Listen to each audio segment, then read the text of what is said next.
Hello students, तो आपका जो लास्ट क्वेश्चन रह गया था रीजनिंग वाले सर से, बाय मिस्टेक एक बटन प्रेस हो गया था उनसे, तो वीडियो कट हो गया। तो उसका जो भी आंसर वो सर बताने वाले थे, वो वैसे आंसर इसका ऑप्शन नंबर सेकंड था। You can go through the answer only second. Okay, reason ये था उनका कहने का कि अगर आप मान के चलो आपको ये बताना है कि ए इज़ एन इंटीजर है तो ए की वैल्यू क्या होगी। तो अगर आप फर्स्ट ऑप्शन से सॉल्व करने जाते हैं तो यहाँ से ए के लिए जो वैल्यू मिलती हैं, आपको दो वैल्यूज़ मिलती हैं। एक तो मिलता है +1 एंड सेकंड मिलता है -1। ठीक है, और अगर आप ऑप्शन सेकंड से जाते हैं तो यहाँ पे मिलता है ए की वैल्यू -1। ठीक है, फाइनल। तो अब देखो ए से अगर आप फर्स्ट से देख रहे हैं तो यहाँ पे थोड़ा सा कन्फ्यूजन क्रिएट कर रहा था कि +1 है या -1 है। ठीक है, लेकिन आप ओनली सेकंड से जाएंगे तो आपको वन टाइम में ही पता लग जाएगा कि -1 इसकी फाइनल वैल्यू है। तो इसलिए आप you can mark your answer only second. So your option number B, if statement second is sufficient but statement first is not sufficient, so you can go through with your option number B। ये आपका reasoning वाले sir का last रह गया था। Next 51 से जो आपको दे रखे हैं वो आपके जीएस के क्वेश्चंस दे रखे हैं, इनके मैं आंसर्स आपको बता देता हूँ। फर्स्ट क्वेश्चन जैसे कि आपके सामने रिप्रेजेंट है, इसमें दे रखा है क्या, who of the following from the Indian cinema has not received Dada Saheb Phalke award. तो इंडियन सिनेमा से ऐसी कौन सी किरदार हैं जिनको क्या है दादा साहेब फाल्के अवार्ड नहीं मिला है।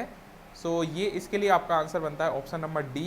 You can go through your option number D. ठीक है, नेक्स्ट क्वेश्चन में देखें तो क्वेश्चन नंबर आपको दे रखा है 52 में क्या गिवन है। 52 में आपसे पूछा है the Indian meteorological department IMD has designed official season in India. तो सीजन्स को कितने सीजन्स को ऑफिशियल किया गया है, तो you can go through 4 official season. ठीक है, IMD मतलब ये एक डिपार्टमेंट होता है जो क्या है आपके सीजन वगैरह के बारे में बताता है। ठीक है, तो नेक्स्ट देखो दे रखा है आपको क्वेश्चन नंबर 53 क्वेश्चन में आपको दे रखा है क्या, चैतन्य द भक्ति संत बिलोंग्स टू। चैतन्य जो भक्ति संत हैं ये आपके किसे बिलोंग करते हैं, तो ये आपके बिलोंग करते हैं वेस्ट बंगाल से। You can go through your option number D. ठीक है, नेक्स्ट क्वेश्चन 54 में देखते हैं। तो 54 नंबर क्वेश्चन में आपको दे रखा है विच of the following dynasties issued the largest number of gold coin in ancient India. तो एंसेंट इंडिया में ये पूछा है कि कौन सी लार्जेस्ट डायनेस्टी है, कौन सी डायनेस्टी है जिन्होंने गोल्ड के कॉइन क्या करे थे, लॉन्च करे थे। तो देखो वैसे आपको पता होगा कितने सारी डायनेस्टीज आई हैं, तो देखो गोल्ड के कॉइन अगर आज के टाइम पे भाई लॉन्च कर दी जाएंगे तो आपको पता ही है, सिक्के जैसे मान के चलो 5 का सिक्का सोने का आ गया, तो आप क्या उसको 5 रुपये में चला रहे हैं, आप तो उसको मेल्ट करके यूज़ कर लेंगे। अभी थोड़े दिन पहले ही देखा था आपने, कुछ 5 के सिक्के में सिल्वर कुछ मिक्स था तो उनको भी मेल्ट करके यूज़ कर दिया गया था। तो ऐसे ही गोल्ड के कॉइन्स उन्होंने चलाए थे, तो ये वाली उनकी जो प्रोसेस थी वो फेल रही थी बिकॉज ऑफ गोल्ड ही उसको खा गए लोग, ज़्यादातर ऐसा ही हुआ। तो ये था आपका गुप्ता डायनेस्टी में। ठीक है, आपने वो मूवी देखी होगी क्या कहते हैं, कुछ अपने सिस्टम थे, उन्होंने अपनी तरीके की कॉइन्स चलाई थे, जैसे कि इंडियन वैली सिविलाइजेशन के थ्रू में भी, और एक मूवी आई थी उसकी क्या कहते हैं ऋतिक रोशन की, उसमें भी दिखाई थे उनके पास कुछ गोल मिट्टी जैसी कुछ थाप थी, वो उनके पैसे में काम करती थी। तो ऐसा ही कुछ था। तो इन्होंने जो कॉइन्स चलाए थे वो किसके चलाए थे, गोल्ड के चलाए थे। तो ये किस में चलाए गए थे, गुप्ता डायनेस्टी में चलाए गए थे। भाई कितनी सॉलिड डायनेस्टी होगी, उसमें गोल्ड के सिक्के चलने लग गए। ठीक है, तो नेक्स्ट क्वेश्चन आपका दे रखा है 55 में दे रखा है क्या, which of the following institutions was not founded by Mahatma Gandhi. तो महात्मा गांधी ने किस इंस्टीट्यूट को फाउंड नहीं किया था, तो फर्स्ट इज साबरमती आश्रम। तो ये तो आश्रम उन्होंने बनाया था, आपको पता है गुजरात में है। सेवाग्राम आश्रम ये भी आई थिंक गुजरात में ही है। और फेनिक्स आश्रम, तो भाई ये तो देखो इंग्लिश नेम लग रहा है, तो मेरे हिसाब से मुझे लगता है शायद अदर कंट्री में रहा होगा। तो ये है विश्व भारती आश्रम। सो विश्व भारती आश्रम जो था जिसको उन्होंने क्या है फाउंडर उसके महात्मा गांधी नहीं थे। सो ये ऑप्शन नंबर इज सी। 55 ये ऑप्शन नंबर इज सी।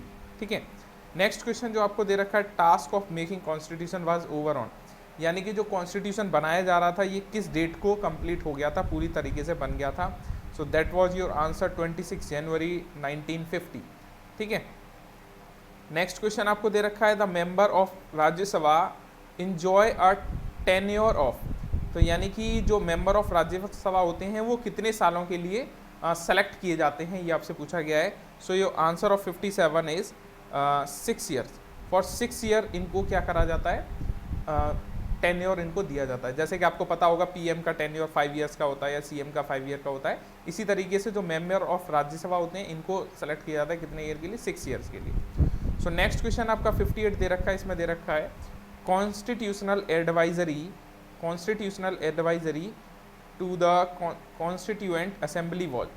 तो जो एडवाइजरी दी गई थी कॉन्स्टिट्यूशन की, ये दी गई थी BN राव को, ठीक है। तो नेक्स्ट है आपका 59 क्वेश्चन, इसमें दे रखा है Chinook is located wind of, local wind of, यानी कि जो हवा चलती है वो चिनूक विंड जो है वो किसकी लोकल विंड है, तो ये है USA की, ठीक है। तो अब देखो ये विंड जो है ये क्या है, आपकी कनाडा की तरफ से होकर के निकल के गई थी, ठीक है। तो कई में अगर इसमें ऑप्शन होता कनाडा तो यू कैन मिस्टेक भी कर सकते थे कि कनाडा भी अगर किसी ने पढ़ा होता तो कनाडा है, बट ओरिजिनेटेड ये कंट्री कहाँ से है, USA से है, ठीक है। तो नेक्स्ट आपको दे रखा है क्वेश्चन नंबर 60। क्वेश्चन नंबर 60 में दे रखा है विच of the following is not correct about the cobra effect. तो कोबरा इफेक्ट के लिए क्या चीज़ करेक्ट नहीं है, ठीक है। दे रखा है the term was coined by Horace Seeber, तो ये इसके लिए करेक्ट है, और क्योंकि इसमें नॉट करेक्ट पूछा है तो आंसर तो इसका डी है। नेक्स्ट बोल रखा है well intended plan produced worst result, तो ये भी कोबरा इफेक्ट के अंदर आता है। Next up policy in colonial Indian to tackle problem of cobras, तो ये भी आपका कोबरा इफेक्ट के अंदर आता है, बट कोविड-19 का जो इम्पैक्ट है ये अभी कोबरा इफेक्ट के अंदर नहीं आता है, तो ये इसका फाइनल आंसर हो जाएगा। नेक्स्ट आपको दे रखा है व्हाट इज IMX, IMX क्या है, तो ये आपको दे रखा है इसमें, तो दे रखा है मैटरनिटी टाइम एक्सरसाइज, सो ये आपका फर्स्ट आंसर है। मास टू मिशन ये नहीं है, फर्स्ट इलेक्ट्रिक एरोप्लेन ये भी नहीं है, अगेंस्ट ऑपरेशन अगेंस्ट कोविड-19 ये भी नहीं है, सो you can go through video option number A।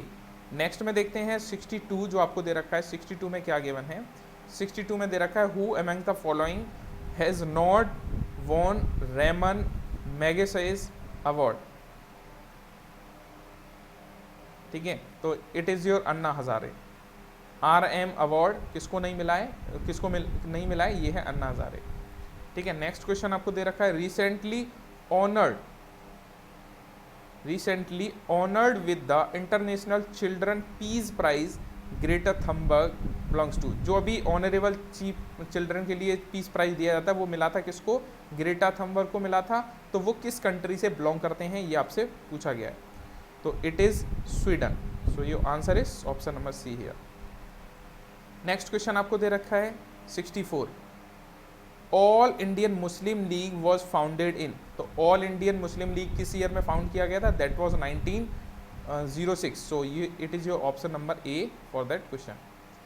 Next आपको दे रखा है anti satellite missile test was conducted under, तो मिशन शक्ति के अंदर एंटी सैटेलाइट मिसाइल को कंडक्ट किया था, तो ये इसका फाइनल आंसर है ऑप्शन नंबर D।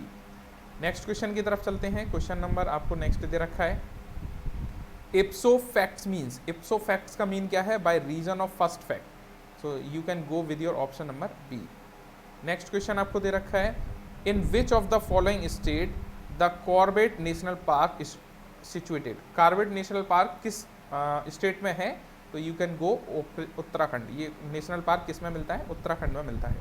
तो नेक्स्ट क्वेश्चन आपको दे रखा है the theory of universe is expanding was propounded by, यानी कि जो कहते हैं ना कि ब्रह्मांड का विस्तार हो रहा है, दैट मीन्स वो बढ़ता ही जा रहा है, जिसको दिया है एडविन हबल, जैसे कि आपने सुना होगा बिग बैंग थ्योरी के तहत हुआ है, यानी बिग बैंग एक बहुत बड़ा सा धमाका हुआ जिसके तहत क्या हुआ, ब्रह्मांड बढ़ता ही चला जा रहा है, ऐसा कुछ है, ठीक है। तो ये थ्योरी किसकी तरफ से दिया गया था, एडविन हम्बल की तरफ से, ठीक है। So here your option number C, ठीक है। नेक्स्ट क्वेश्चन दे रखा है 70 क्वेश्चन में दे रखा है who is popularly known as the father of artificial intelligence, artificial intelligence के फादर किसको बोला जाता है, जैन मैक कार्थी को बोला जाता है, सो here it is your option number B is right. So next और आपको दे रखा है, इसमें बोल रखा है Ummeed initiative was launched by the government of India to tackle, किस चीज़ को टैकल करने के लिए उम्मीद नाम से उन्होंने इसको लॉन्च किया था, तो it is inherited genetic disease, जो भी इनहेरिटेड जेनेटिक बीमारियां होती हैं उनको टैकल करने के लिए इसको दिया गया था, so here it is your answer number C। So next question is who is not a Booker prize winner, किसको बुकर प्राइज नहीं मिला है, तो जंपा लहरी को मिल चुका है, किरण देसाई को मिल चुका है, अरुंधति रॉय को मिल चुका है। So yo answer is option number A. Manu Joseph को अभी तक मार्क बुकर प्राइज विनर नहीं है, ठीक है। अरुंधति राय वगैरह तो ये काफ़ी पॉपुलर हैं बुक्स को राइट करने में, ठीक है। So next question is biosphere reserve Panna is located. तो बायोस्फीयर रिजर्व पन्ना कहाँ पे लोकेटेड है? It is located in Madhya Pradesh. So ये option number A is right here, ठीक है। नेक्स्ट क्वेश्चन की तरफ चलते हैं, question number 73। So here it is given that downward movement of synthesis carbohydrate in leaves take places in plant through the, किसकी through जो भी ये लीव्स में जो ये आ जाता है सिंथेटिक कार्बोहाइड्रेट्स आते हैं, ये किसके थ्रू आते हैं? तो ये है फॉलम के थ्रू। So it is your option number C here, okay. Next, radio carbon dating is use to determine the age. तो it is for animal fossil. जैसे कि आपने देखा होगा बहुत सारे जीवाश्म बोलते हैं जिनको, यानी कि ज़मीन में जो मिलते हैं उनसे देखा जाता है ये कितने साल पुराना है। जैसे आपने देखा होगा कि डायनासोर का कुछ मिल गया या किसी का भी मिल गया तो बता देते हैं कि इतने साल पुराना है, तो वो इसके थ्रू बताते हैं, ठीक है। उसका रीज़न ये होता है उन पर कार्बन होती है, कार्बन ये लिखा है ना, रेडियो कार्बन, तो यानी कि जो भी फॉसिल फ्यूल्स होते हैं उनके ऊपर कार्बन होता है, ठीक है।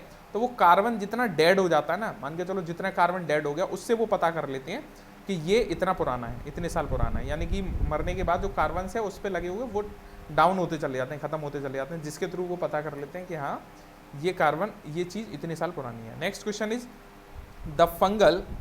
सो for the question number 4 D, the fungus aspergillus niger produced in, ये किसके अंदर मिलता है? ये है सिट्रिक एसिड के अंदर मिलता है, यानी कि here your option number A is right answer, ठीक है। तो आगे के क्वेश्चन तो आपके क्वांट से रिलेटेड थे, जो कि मैं ऑलरेडी आपके साथ डिस्कस कर चुका हूँ। तो ये सारे क्वेश्चंस थे आपके जीएस से रिलेटेड। तो आपका पूरा पेपर आपके साथ डिस्कस कर दिया गया है। आई होप आपका एक अच्छा रैंक मिले तो अच्छा रहे, ठीक है। तो मिलते हैं फिर कभी, थैंक यू।